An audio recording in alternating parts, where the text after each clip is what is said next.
बैठिए जी, बैठिए बैठिए बैठिए, आइए। Thank you. इससे पहले कि ऑडियंस आपसे कुछ क्वेश्चंस पूछे, मेरे माइंड में एक क्वेश्चन आ रहा है, आईएएस में कितने लोग हैं जो हर साल उसके लिए अपीयर करते हैं 5 से 6 लाख के आसपास, और सीट्स कितनी है? 1000 अप्रोक्सीमेटली। तो जिनका हो जाता है उनके बारे में तो सब बात करते हैं, जिनका नहीं होता है, जिन्होंने पूरी जान लगाई और जिनका नहीं हुआ, उनके उनका रिश्तेदार क्या होता है? उनके रिश्तेदार उनकी चिंता करते हैं। वो फिर उनकी चिंता करते हैं। नहीं, मैं आ रहा हूं, मैं आपके क्वेश्चन पे आ रहा हूं। ये पॉइंट इंटरेस्टिंग है, मैं समझना चाहूंगा कैसे। मैं बताऊं। मतलब, हाँ। मैं दोनों मुद्दों पे बता। हम सब हारने से डरते हैं, और मजेदार बात है कि वो डर हमारी हार की वजह बनता है। 98% केसेस में हारने से क्यों डरते हैं? क्योंकि हम जानते हैं अगर हम हारेंगे तो वो जो पीछे 3 लोग बैठे हैं ना, रिश्तेदार, रिलेटिव्स और फ्रेंड, वो जीने नहीं देंगे। आप जब भी आईएएस की तैयारी करें, पहला अटेम्प्ट आपका सीरियस अटेम्प्ट होना चाहिए। आपने तैयारी किया, बेसिक्स तैयार किए, आपने एडवांस कोर्स तैयार किया, आपने कम से कम मेंस के 1000 आंसर्स लिखे हैं और मिनिमम 10,000 प्रीलिम्स के क्वेश्चंस आप सॉल्व कर चुके हैं, तब आप एग्जाम देने जाइए। सिर्फ एक अटेम्प्ट दीजिए। जिसने भी पहला अटेम्प्ट सीरियस दिया उसको दोबारा तैयारी नहीं करनी पड़ती, रिवीजन करना पड़ता है। भाई आप देखो ना, जितने सारे सेलेक्ट लड़के होते हैं उसमें बहुत सारे नौकरी कर रहे होते हैं, जॉब कर रहे होते हैं। कुछ लोग मुझसे पूछते हैं सर जॉब करते वक्त तैयारी हो सकती है? नहीं, जॉब करते वक्त तैयारी तो नहीं हो सकती, जॉब करते वक्त रिवीजन हो सकता है। 3 hours per day, 4 hours per day. तो मेरी एडवाइस ये है, क्योंकि ये एक बहुत रिस्की खेल है ये। मैं खुद ही बाहर हुआ और फिर मैं कितने लोगों को देखता हूं जो 5-5, 6-6 अटेम्प्ट के बाद बाहर होते हैं। तो जिनको भी इस गेम में शामिल होना है, एक अटेम्प्ट सीरियसली आपका होता है, बहुत अच्छा है। आपको मैक्सिमम रिस्क लेना है तो आप 2 ले लो, उसके बाद आप अपना काम शुरू करो जो आपका सेकंड लाइन थॉट था। कोई लॉयर बनना चाहता है, कोई मेडिकल लाइन में जाना चाहता है, कोई मतलब जो भी आप एंटरप्रेन्योर बनना चाहते हैं आप करो, लेकिन अपने वो रिवीजन वाले 4 आवर बचा के रखो। आपने कितने अटेम्प्ट्स दिए थे सर? 4। 4 अटेम्प्ट्स आपने दिए थे, और आपने कहीं से कोचिंग ली थी, यानी लाखों रुपए दिए थे कोचिंग में? नहीं, तब लाखों नहीं थे, तब हजारों थे। अच्छा, हजारों रुपए आपने खर्च करे थे, और आप एक मिडिल क्लास बैकग्राउंड से थे। तो टोटल 4 साल में आपका कितना पैसा लग गया होगा, रहना खाना पीना, और आपने तो पूरी तैयारी करी होगी, साथ में कुछ और नहीं किया नहीं, होगा? कुछ आई नहीं थिंक किया, सो। कुछ नहीं किया, बिल्कुल। तो कितना आपका 4 साल में अच्छा खासा पैसा लग 5-6 गया लाख होगा? रुपए लगे। 5-6 लाख रुपए उस समय लगे। उस समय लगे। आज के समय पे अगर किसी को कोचिंग लेनी है तो आई थिंक इससे 3-4 गुना 5 गुना आराम से लगेगा। आराम से लगे। तो 15-20 लाख रुपए उस इंसान का लग गया, और वो है एक मिडिल क्लास बैकग्राउंड से। मिडिल क्लास बैकग्राउंड से। अब वो कहीं ऐसा तो नहीं कि वो ना यहाँ करा ना वहां करा 4-5 साल बाद? हाँ, वही मैंने कहा कि अब आप, जब हमारे समय तो ठीक था, अब आप रिस्क पूरा नहीं ले सकते। You have to be cautious. अब इनको कॉशियस होना पड़ेगा कि ठीक है, जैसे बड़े सारे लड़के क्या करते हैं, वो 1-2 अटेम्प्ट ऐसे ही देते हैं। अब तो इनके पास 6 अटेम्प्ट है, ओबीसी हैं तो और ज्यादा है, SC ST हैं तो और ज्यादा है। और मैं कहूंगा आप किसी भी कैटेगरी से आते हैं, आप 2 अटेम्प्ट से ज्यादा कभी मत मानिए। ये पॉइंट बहुत अच्छा है कि आइडियली आपको अपने माइंड में ये रखना है कि एक ही अटेम्प्ट है मेरे पास में, मैक्सिमम अगर आपकी फैमिली अफोर्ड कर सकती है तो 2 अटेम्प्ट है। बिल्कुल। उसके बाद में अपने काम पे ध्यान देना है और इसको एज अ रिवीजन की तरह देखना है, मतलब इसको साथ साथ में चलाना है। ये नहीं कि अपने 5 साल या 6 साल लाइफ के सारे यही निकाल दिए और सारा पैसा घर वालों का लगा दिया, या उन्होंने खेत बेच दिया या लोन ले लिया। ऐसी बहुत कहानियां मैंने सुनी है सर लोगों की, और बहुत ही दर्द होता है ऐसी कहानियां देख करके। ऐसे लोगों की जो कहानियां हैं वो उसको सुन करके बहुत ही बुरा लगता है अंदर से। चलिए आगे बढ़ते हैं जी। Sir, I wanted to ask how to fight the basically fear that we feel. Like there are lot many fears that we face, not only in studies, but in each aspect of life. There is some kind of fear. How to fight that? How to come back? How to have that courage in life? Fear बड़ी प्यारी चीज है। हमने कुछ words को बड़ा negative बना लिया है। जैसे अब बच्चा है 2 साल का, उसको तो फियर होता नहीं, उसे कुछ पता नहीं, उसने कोबरा देखा जाके पकड़ लिया। वो तो बाद में घर वालों ने देखा तो पता चला कि भैया कोबरा पकड़ के घूम रहा है। लेकिन हम बड़े हो गए ना, अब हम कोबरा देखेंगे तो वो हमारी बॉडी की जो मैकेनिज्म है वो हमें वार्न करेगी, अलर्ट करेगी। That is natural fear. वो अच्छी चीज है। जिस चीज की आप बात कर रहे हो वो फियर नहीं है, वो ओवर थिंकिंग है। आज का जो युवा है वो फियर से परेशान नहीं है, वो ओवर थिंकिंग से परेशान है। अब ये ओवर थिंकिंग क्यों है, उस फैक्टर पे आते हैं। ओवर थिंकिंग की वजह क्या है? ओवर थिंकिंग की वजह यह है कि आज का समाज इतना एक्सपैंड कर चुका है। You are outside your house, तुमको तुम्हारी दोस्त मिल गई कि मैं कल लंदन से आई, क्या लाइफ है लंदन में यार, और मैं तो ये कर रही वो कर रही। आपको लगा हम ही पागल है यार, आईएएस की तैयारी कर रहे हैं। फिर शाम को किसी फ्रेंड का फोन आ गया कि मैं तो अब ऑस्ट्रेलिया जा रही हूँ, मैं तो वहीं सेटल हो जाऊंगी। 90s में हमारे पास इतने स्कोप नहीं थे। हमारी जो लाइफ थी वहां ओवर थिंकिंग इसलिए नहीं थी, आपने भी सर देखा होगा, क्योंकि हमारे पास इतने स्कोप नहीं थे। आज तुम्हारी जनरेशन में यू हैव मल्टीपल फील्ड्स, मतलब इतने सारे फील्ड्स ओपन है। तो जब तुम घूम के चारों तरफ देखते हो और तुम देखते हो कि तुम्हारे ही साथ के लोग बड़ी सारी फील्ड में एक्सेल कर रहे हैं, काम कर रहे हैं, अर्न कर रहे हैं, तो तुम्हारा दिमाग भागना शुरू करता है। फिर क्या होता है, हमारे पेरेंट्स हमसे ज्यादा ओवर थिंकिंग करते हैं, क्योंकि बड़े हमको लेकर कॉशियस होते हैं। हाँ एक हमने ओवर थिंकिंग की, हम अपना संभाल लें किसी तरह। हम घर के अंदर गए, मम्मी रो रही है कि वो निशा मिली थी, 20 लाख का पैकेज है उसका। दूसरा प्रेशर तुम्हारे ऊपर आ गया। ये जो प्रेशर हम मल्टीपल फेस करते हैं, तो एक तुम्हारा प्रेशर, एक माँ बाप का प्रेशर। पता लगा बुआ जी ने रात में फोन कर दिया, क्या कर रही हो जी। तुम सारे लोग प्रेशर से लड़ रहे हो इस वक्त, मल्टीपल फ्रंट पे। ये कोई फियर उयर नहीं है। ये प्रेशर दूर कैसे होगा, इस पे थोड़ी सी बात कर ले। जहां इंटरनल ताकत है वहां कॉन्फिडेंस है। आज का युवा क्या कर रहा है, बादाम का तेल लगा रहा है, बादाम की क्रीम लगा रहा है, बादाम का साबुन लगा रहा है, खा रहा गुटखा।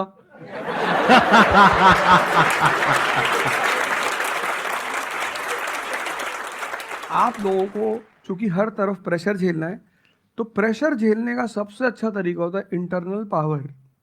तभी तो मैं जहां भी जाता हूं एक चीज रिपीट करता हूं, योगा करो, ध्यान करो। ध्यान करोगे मन ताकतवर हो जाएगा। सर आपने जैसे कि अभी बोला कि मेंटल स्टेट के लिए एक्सरसाइज करो, योगा करो। तो पहले तो मैं फिजियोथेरेपिस्ट हूँ, ठीक है। मैं सुबह से मतलब योगा या एक्सरसाइज है मेरा डेली रूटीन है, करना भी और कराना भी। उसके बाद भी at the end of the day मैं डिप्रेस हो जाती हूँ। ये नहीं कि मन नहीं लगता, इस चीज़ में ही मन लगता है, फैमिली से भी पूरा मन लगता है, ठीक है। उसके बाद भी end of the day depress हो जाती हूँ। तो उसको डिप्रेशन कैसे कम करी जाए? हम किसके साथ रहते हैं वो बहुत इंपॉर्टेंट है। मेरे एक दोस्त मेरे साथ आ रहे थे आज से करीब 7-8 साल पहले, धौला कुआं से।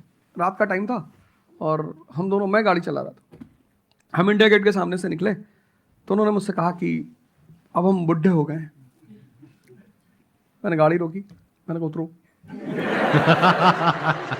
तो उन्होंने कहा कि क्या हुआ, मैंने कहा उतरो तो, उतरो जरा। उतर गए, मैंने दरवाजा बंद करो, चले गए। आज तक मैंने उनसे बात नहीं की। वो सब पूछते हैं आज, अब तो खैर बात ही नहीं होती, पर वो बहुत उन्होंने कोशिश की कि अवध क्या हुआ, तुम दिन भर अपने आप को मोटिवेट करती हो, काम करती हो, जब तुम वापस घर में आती हो, अपने समाज में जाती हो, तो सब तुम्हारे मेंटल स्टेटस का थोड़ी है, वो तुम्हारी सारी ऊर्जा को खींच लेते हैं। इसीलिए तो माँ बाप हमारी संगत पे बड़ा ध्यान देते हैं। तुम्हें लगता होगा कि माँ बाप कितने बदमाश हैं, माँ बाप भगवान हैं। उनका एक्सपीरियंस तुम अपने दोस्तों को लेके जाया करो उनके सामने। कोई अल्ट्रासाउंड क्या करेगा जितना माँ बाप करते हैं, कोई स्कैनर क्या करेगा, सही बात है, देख के कोई 2 मिनट फोटो में कैमरा बता क्या देता फोटो खींचेगी, देख के बता देते हैं। बहुत बहुत दुष्ट है ये, इसकी आंख के नीचे देखो यहाँ निशान है, बहुत दुष्ट है ये। और वो लॉजिक भी बड़ी अच्छी सी देते हैं, कोई कुछ भी देते हैं लेकिन बड़ा अच्छा सा लॉजिक देते हैं। तो ये हमारे साथ होता है। इसलिए हमें पहले गुरुकुल भेजा जाता था, और आज की हमारी सोसाइटी इसको सिर्फ नेगेटिव दिखाई पड़ रहा है। मैं अभी अब घर गया था, हमसे लोग कह रहे भैया 24 का चुनाव लड़ोगे? मैंने कहा यार पॉलिटिकल पार्टियां कह रही कि तुम सीधे प्रधानमंत्री बन जाओ। अननेसेसरी परेशान किए हुए, अननेसेसरी दूसरों से मत। और ये एक जगह का नहीं है, ये यूनिवर्सल हो चुका है। तुमने कह दिया कि मैं आईएएस की तैयारी कर रही हूं, अरे नहीं होता किसी का। तिवारी जी की लड़की दी थी, 2 साल बाद पागल हो गई। तुम इतने डिप्रेस समाज में रह रहे हो। वो तो महेश्वरी जी जैसे लोग हैं जिन्होंने बहुत लोगों को जिंदा कर रखा है।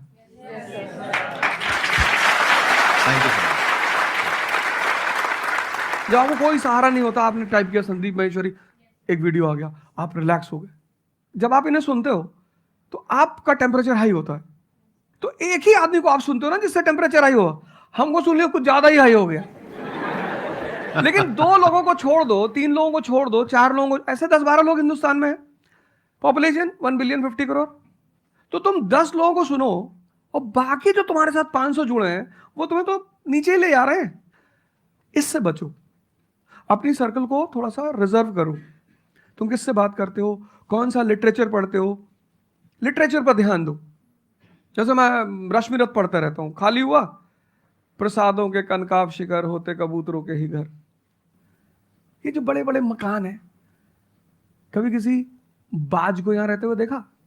कबूतर रहते हैं। क्या लाइन है, प्रसादों के कनकाब शिखर, कितने मतलब महलों के जो बड़े बड़े शिखर उसमें सिर्फ कबूतर रहते हैं।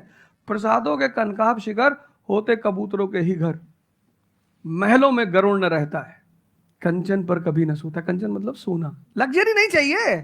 तुम लोग इतनी लग्जरी चाहते हो, लग्जरी आदमी को मेंटली कमजोर बनाती है। मैं आश्रम में था, मैंने ज्यादा खाना खा लिया। मेरा एक नियम है, नो एक्सरसाइज नो फूड। मतलब अगर मैं एक्सरसाइज नहीं करूंगा तो मैं खाना नहीं खाऊंगा। वहां एक बाबा जी, वो प्रेम में उन्होंने घी पे घी डालते चले, मैंने कहा खा लो। फिर वो हुआ कि भाई यहाँ घूमेंगे, चारों तरफ जंगल है, डरा दिया इन लोगों ने। एक बार एक भालू एक आदमी की टांग काट के ले गया। अरे मैंने कहा आज कोई भालू वालू नहीं आएगा, मैं जाऊंगा। फिर मैंने 4-5 लोगों को तैयार किया अपने साथ, उनको थोड़ा मोटिवेट किया कि जंगल में घूमने से ऑक्सीजन लेवल बढ़ता है। वो लोग भी तैयार हो गए कि चलो। तो हमारे साथ एक साहब अमेरिका से आए हुए थे, वो भी वॉक करने निकले, बोले हम भी चलेंगे। मैंने कहा भाई साहब क्यों जा रहे हो? कहते हम भी चलेंगे। मैं उनका नाम नहीं लूंगा। 1 किलोमीटर के बाद उन्होंने मुझसे कहा मेरे बैग में यहाँ बहुत पेन हो रहा है। 1 किलोमीटर। तुम लोगों ने पता है अपने आप को कष्ट देना छोड़ दिया है। You are dying for luxury, you have become weak physically and mentally. थोड़ा थोड़ा सा कष्ट दो अपने आप को, थोड़ा टेम्परेचर हाई रखो, थोड़ा बड़े टेम्परेचर वालों के साथ रहो। हमने अपने आप को कष्ट, हम कौन सी नॉवेल पढ़ रहे हैं? Half girlfriend. अच्छी है, अच्छी है, अच्छी, मैं ये नहीं कह रहा हूं, मैं कुछ बोल देता हूं। अच्छी है मतलब आपने पढ़ी है।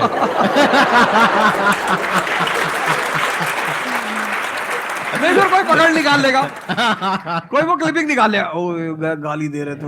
नहीं, आपने बहुत सारी गलतियां कर दी, आपकी जनरेशन ने अपने को कष्ट देना छोड़ दिया। हाँ। आप पढ़िए बड़े बड़े लोगों, अंबेडकर को पढ़ो, उनका जीवन संघर्षों का, प्रभु राम का जीवन पढ़ो। ये सब संघर्ष, ये सब लोग हैं जिन्होंने जीवन में लड़ाइयां लड़ी हैं। आपने उनको साइडलाइन कर दिया। आप राणा प्रताप के बारे में कुछ जानते ही नहीं हो, आपको वो पोएम याद ही नहीं है, खूब लड़ी मर्दानी वो तो झांसी वाली रानी थी।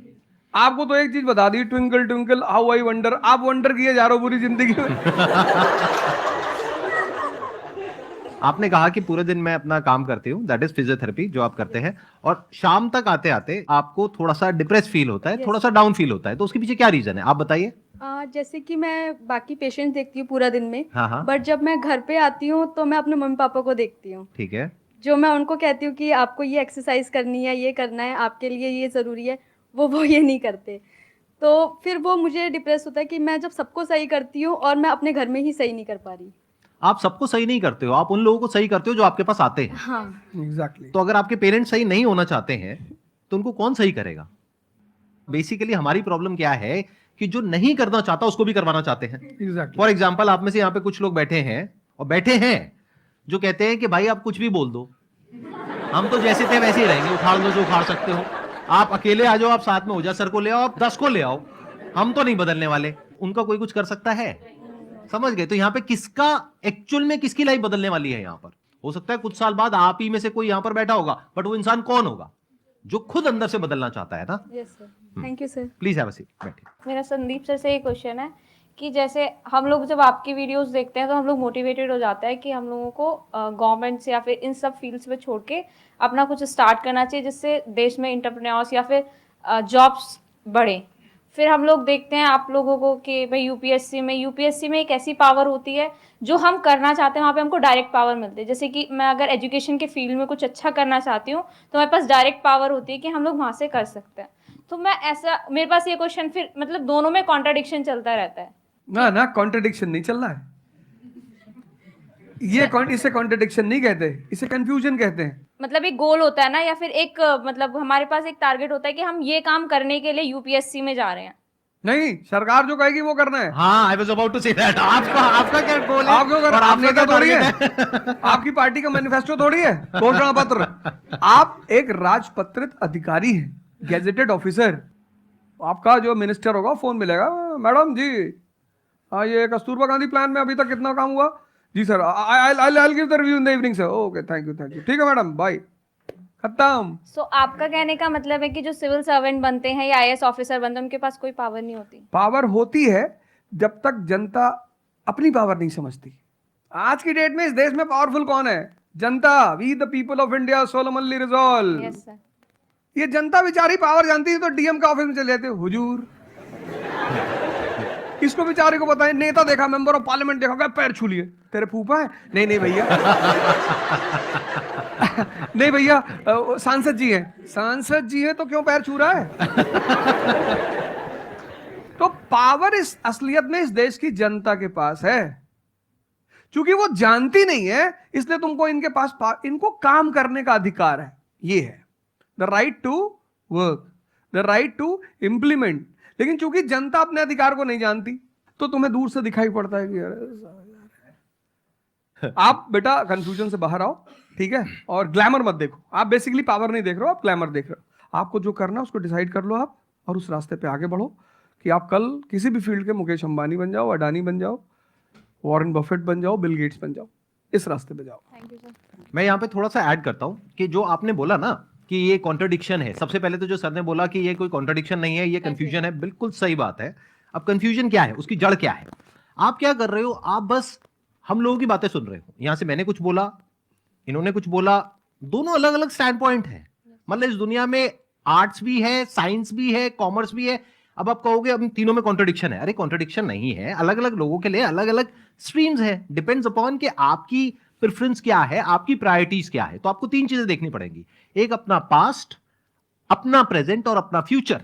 कि पास्ट में आपने कैसा परफॉर्म किया है। अगर आप पढ़ाई में बहुत अच्छे रहे हो तो आपको क्लियर नजर आएगा कि अच्छा मुझे पढ़ाई से रिलेटेड कुछ करना है, तो वहां से रास्ता क्लियर हो जाता है। बट अगर आपके दिमाग में 24 घंटे बिजनेस आइडियाज घूमते रहते हैं, जहां भी जाते हो वहां पे गोलगप्पे खा रहे होते हो, आपके दिमाग में चल रहा होता है अबे इतने पैसे ले लिए, उसमें से इतने का गोलगप्पा, इतने का पानी है, पानी तो इतना फ्री होता है, मेरे से लिया 20 रुपए, ये तो 5 रुपए का काम है, तो 15 रुपए इसके पास में गए, कितने लोगों ने एक दिन में खा लिए, इतने पैसे कमा लिए, व्हाटएवर। अगर इस तरह का आपका माइंडसेट है तो वहां पे एंटरप्रेन्योरशिप, स्टार्टअप, इन सब चीजों का बेनिफिट है।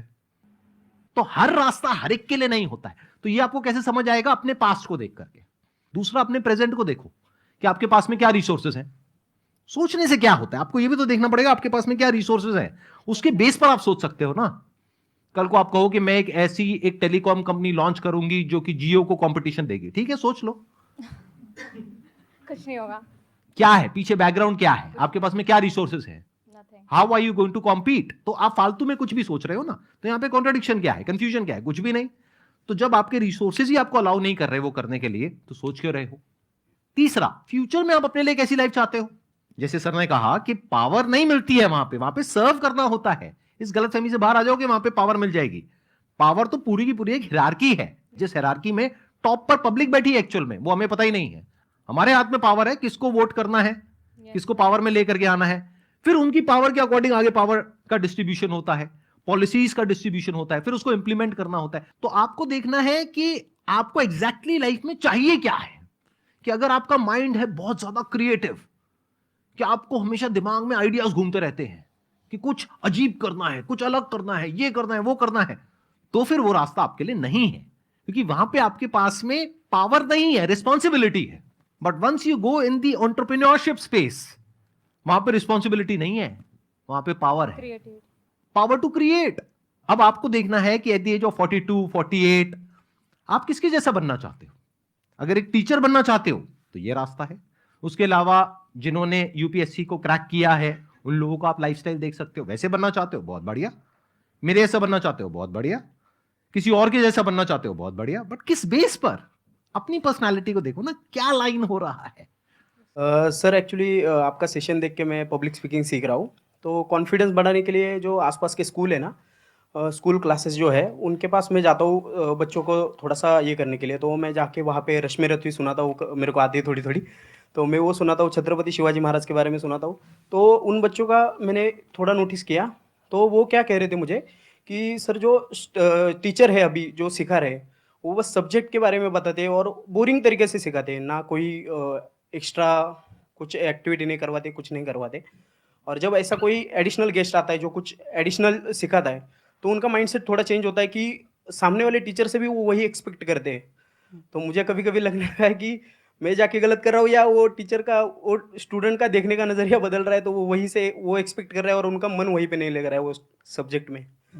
तो अभी मैं क्या काम करने के दो तरीके हैं। एक, आपको काम करना ही है, कोई ऑप्शन नहीं है। एक है आप किसी भी कीमत पे काम करना चाहते हो। जैसे मैं किसी भी कीमत पर पढ़ाना चाहता ही हूं। आपको काम करना ही है, कोई ऑप्शन नहीं है। एक है आप किसी भी कीमत पे काम करना चाहते हो। जैसे मैं किसी भी कीमत पर पढ़ाना चाहता ही हूं। इसने मुझे इज्जत दिया, सम्मान दिया, प्रेम दिया। मैं एक शादी में गया था 2 दिन पहले, लोग दूल्हे उल्हे को छोड़ के मेरे पास आ गए। दूसरा बेचारा प्रोसेशन में क्या किया, हमसे मैसेज किया, वो तुम यहाँ से चले जाओ। मतलब उनके भाई ने मुझे मैसेज किया, बड़े भाई ने कहा, वो यार तुम यहाँ से जाओ, शादी नहीं हो रही है। मतलब वो द्वार चार वगैरह सारा प्रोग्राम था, वो सब बाहर हो जाओ सर, हो जाओ सर। तो हमारा जो देश का शिक्षक है उसके मन में कोई मोटिवेशन नहीं है कि वो क्यों पढ़ा है। जैसे हमारे घर मामा आए हमारे, उनके आने पे हम बड़े खुश होते थे कि मामा आए। क्यों? क्योंकि हमें पता था कि जब जाएंगे तो पैसा देके जाएंगे। इस देश के शिक्षक को, सरकार को कुछ ऐसा करना चाहिए कि उसके मन में एक मोटिवेशन हो कि 6 बजे का स्कूल है, वो सुबह 4 बजे पहुंच जाए। कुछ ना करे इस देश की सरकार, सिर्फ उनको वीआईपी का दर्जा दे दे। फिर आप देखना, पैसा तो कौन नहीं कमा रहा है, शिक्षक सम्मान चाहता है। तो मैं अपने टीचरों से पुराने मिलता हूं, तो जैसे कहीं मिल गए वो सड़क पे, मैं खड़ा हो गया, रोक दिया सब, हाँ सर, तुरंत ऐसे सीना उन्हें चौड़ा कर लेते हैं कि हमारा बच्चा है जी। शिक्षक एक दुनिया की ऐसी लॉबी है जिसको सम्मान चाहिए। आप लोग कहीं भी अपने पुराने टीचरों को मिला करो, ठीक है, हो सकता है उन्होंने आपको कभी मारा हो, डांटा हो, कुछ बोला हो, लेकिन अब आप उनको थोड़ा सम्मान दे दिया करो, उससे बड़ा उन्हें फील होगा। हमारे देश के शिक्षकों के पास इनर मोटिवेशन की कमी है। कुछ लोग हैं जो इंडिविजुअल मोटिवेटेड रहते हैं, वो करते हैं कई सारे टीचर, लेकिन वो इंडिविजुअल, कुछ लोग होते हैं ना जिनको अपने धर्म का एहसास होता है, उनके लिए वो ड्यूटी नहीं होती, वो धर्म है उनका। तो वो तो जैसे भाई आप जाके आप धर्म के रूप में कर रहे हैं, 2-4 टीचर और भी कर रहे हैं, 10 टीचर और भी कर रहे हैं, लेकिन सरकार को टीचरों को कुछ तो ऐसा करना चाहिए कि उन्हें फील हो कि नहीं यार, ये हमारा देश है, ये हमारे बच्चे हैं, हमें इनको बनाना है और ऊपर उठाना है। तो अगर सरकार कुछ ऐसा कर देगी ना, सेल्फ मोटिवेशन दे देगी, अरे फिर तुम देखना इस देश के टीचरों। सर, इसमें आपसे बात करते करते ना मेरे माइंड में एक सॉल्यूशन आ रहा है, क्योंकि एज एन एंटरप्रेन्योर मेरे माइंड में सिस्टम्स एंड प्रोसेसेस घूमते हैं। मतलब मेरे माइंड में ये घूमता है कि कैसे एक प्रॉब्लम है उसको सिस्टम में कन्वर्ट कर दिया जाए, जो कि वो काम अपने आप हो जाए। क्योंकि ऐसे बहुत ही कम टीचर्स होंगे जो अंदर से मोटिवेटेड होंगे। तो ये थ्योरेटिकली तो बड़ा अच्छा लग रहा है सुनने में, बट हजारों में कोई एक आध होगा। बिल्कुल बिल्कुल। तो अब मेरा स्टैंड पॉइंट क्या है कि क्या हो अगर जैसे हम ई कॉमर्स वेबसाइट्स पे जाते हैं, वहां पे प्रोडक्ट के रिव्यूज होते हैं। रिव्यू कौन देता है? जो कस्टमर है।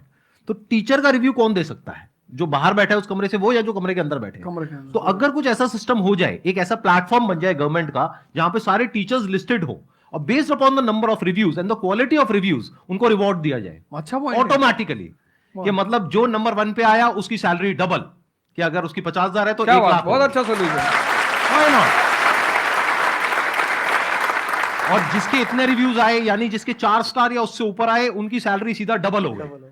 तो फिर देखो क्या मजा आता है।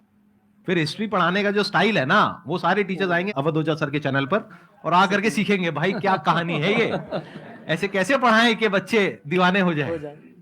और फिर अपने आप को अपग्रेड करेंगे। नहीं तो अपग्रेड करने की मोटिवेशन कहां है? जैसे एक एंटरप्रेन्योर होता है, उसके पास में तो मोटिवेशन होती है कि अगर मैंने अपने जो भी प्रोडक्ट है, सर्विस है या काम है, उसको अपग्रेड किया तो करते ही मेरे को इमीडिएट रिवॉर्ड मिलेगा। जैसे सेल्स टीम में अगर आप कहीं पर काम करते हो, कितने लोग सेल्स डिपार्टमेंट में है, अलग अलग कंपनी में जो जॉब कर रहे हैं, तो सेल्स में इंसेंटिव का एक सिस्टम होता है।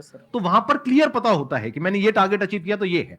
तो एक क्लियर कट टारगेट होना चाहिए which is measurable, not theoretical but actual, objective not subjective. कि ऑब्जेक्टिव एक टारगेट होना चाहिए in terms of numbers which can be calculated, and a transparent system जहां पे स्टूडेंट्स वोट करेंगे और जो टीचर्स जीतेंगे पूरे इंडिया लेवल पे या स्टेट लेवल पे उनको बुला करके, जो हमारे देश के प्रेसिडेंट हैं या प्राइम मिनिस्टर हैं, वो आकर के रिवॉर्ड देंगे। Yes sir.